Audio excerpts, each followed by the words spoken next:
নামাজ একা বললে হবে না।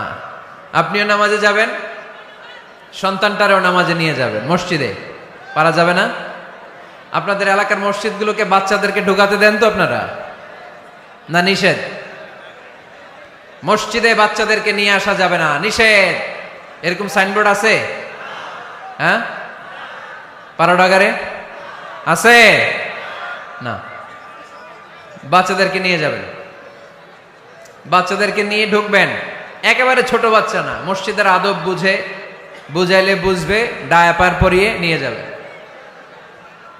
বাচ্চারা দুষ্টামি করবে, এটা ঠিক, লাফালাফি করবে, তো দুষ্টামি লাফালাফি তো বাচ্চারাই করবে না, আমরা করব? কথা বলেন। 70 বছরের এক মুরব্বী যদি লাফায়, বয়স কত, উনি লাফাইতেছে, চকলেট দাও চকলেট দাও, ভাল লাগবে? এই আবদারটা বাচ্চারা করলে ভাল লাগবে, ঠিক কিনা? তো বাচ্চারা লাফাবে, কান্না করবে, গ্লাস ভাঙচুর করবে, অনেক কিছু করবে, এটা বাচ্চাদের সাথে মানায়। তারপরও মসজিদে নিয়ে যাব। ইমাম সাহেব যারা আছেন, আইম্মাতুল মাসাজিদ, মসজিদে বিশেষ করে জুমার দিন চকলেট নিয়ে যাবেন। বাচ্চা দেখলেই চকলেট দেওয়ার দরকার আছে না নাই? আপনি যদি চকলেট দেন, এই বাচ্চার স্মৃতিতে আপনার কথা আজীবন থাকবে, জীবনেও বাচ্চার মেমোরি থেকে আপনার নাম ডিলিট হবে না। চিল্লা এখন, ঠিক কিনা? আর যদি গালি দেন, যদি মসজিদ থেকে তাড়ায় দেন, তাহলে বড় হয়ে বলবে, এক বদের হাট দিয়েছিল আমগে ইমাম, আমি মসজিদে গেলেই খালি ধমক দিত। আছে না নাই? গালি খাবেন আপনি, বদদোয়া খাবেন আপনি। এজন্য ছোট্ট বাচ্চাদেরকে মসজিদে নিয়ে যান।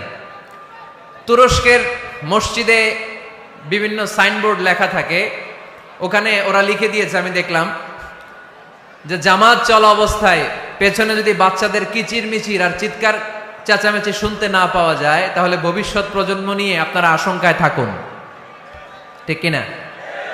আমরা জামাতে নামাজ পড়তেছি, পিছনে যদি চিল্লাচিল্লি শোনা যায়, তাহলে বোঝা গেল আমার ছেলে, আমার নাতি, এরা সব নামাজি হচ্ছে, মসজিদে আসছে, ঠিক কিনা? আমরা তারাবি পড়তেছি, পিছনে বাচ্চাদের আওয়াজ নাই, বোঝা গেল ভবিষ্যৎ প্রজন্ম এগুলো মুসল্লি হচ্ছে না, এগুলো ঘরে বসে বসে ভিডিও গেমস খেলে, চিল্লায় বলো ঠিক কিনা? এজন্য বাচ্চাদেরকে মসজিদে নেওয়ার কোনো বিকল্প নাই, নিতেই হবে। বুঝাবেন, বুঝাবেন যে আব্বু, এটা আমাদের ইবাদত গাহ, এখানে আমরা আল্লাহর ইবাদত করি, আল্লাহর জিকির করি, এখানে দুষ্টুমি করতে হয় না, এখানে চিৎকার চেঁচামেচি করতে হয় না, এখানে আল্লাহকে ডাকতে হয়, এখানে আল্লাহরে সেজদা দিতে হয়।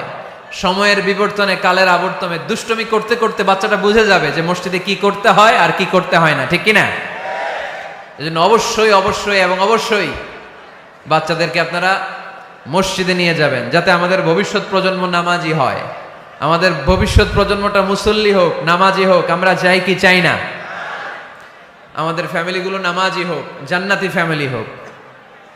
ফ্যামিলিতে রেখেছেন আল্লাহ সুখ আর শান্তি, এখানে আছে যত্ন, ভালোবাসা, দুঃখ কষ্ট ভাগাভাগি করে নেয়ার প্রশিক্ষণ, ঠিক কিনা?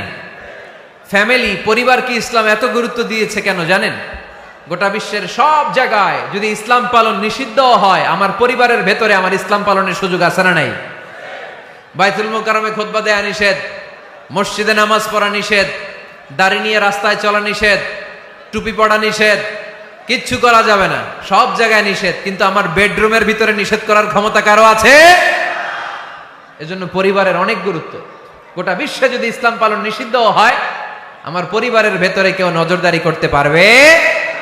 এজন্য ইসলাম পরিবার গঠন, পরিবার সংরক্ষণ, পরিবারের মধ্যে ইসলামিক প্রশিক্ষণ, তাহজিব, তামাদ্দুন, ট্রেইন আপ করাকে আমাদের জন্য আবশ্যক করে দিয়েছেন। আলহামদুলিল্লাহ পড়েন।